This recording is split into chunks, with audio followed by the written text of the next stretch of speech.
Alas 6:19 ang oras po natin sa detalye po ng ating regional news. Porsyento po ng ilang barangay mula po sa pinagbentahan ng bawang diesel power plant muling iniungkat.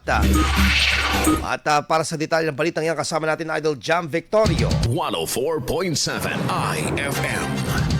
Report! Iginiit ng isang mambabatas sa La Union ang nararapat na solusyon sa matagal ng usapin sa hindi pa naibibigay na revenue share o porsyento ng ilang barangay at lokal na pamahalaan mula sa pinagbentahan ng bawang diesel power plant. Muli itong inungkat makalipas ng ilang buwan na una nitong tinalakay sa sesyon ng Sangguniang Panlalawigan dahil kinakailangan na muna itong marisolba sa lalong madaling panahon. Dahil dito, hangad ng mambabatas na magsagawa ng tripartite meeting sa pagitan ng provincial government, sanggunian at lokal na pamahalaan ng bawang upang maibigay ang nararapat na porsyento ng mga benepisyaryo. Matatandaan na tinawag na false statement at misguided information ng dating administrasyon sa bawang ang naging pahayag ng dating gobernadora na ibigay na umano ang pinag-uusapang halaga gayong wala pa umanong natatanggap ang mga barangay. Umaasa naman ang mga tukoy na benepisyaryo ang kalinawan sa naturang usapin dahil sumasalamin ito sa pagiging tapat at walang kinikilingan sa serbisyo publiko. Kasama mo mula dito sa IFM Dagupan. Ito si Idol Jam Victorio. Tatak IFM.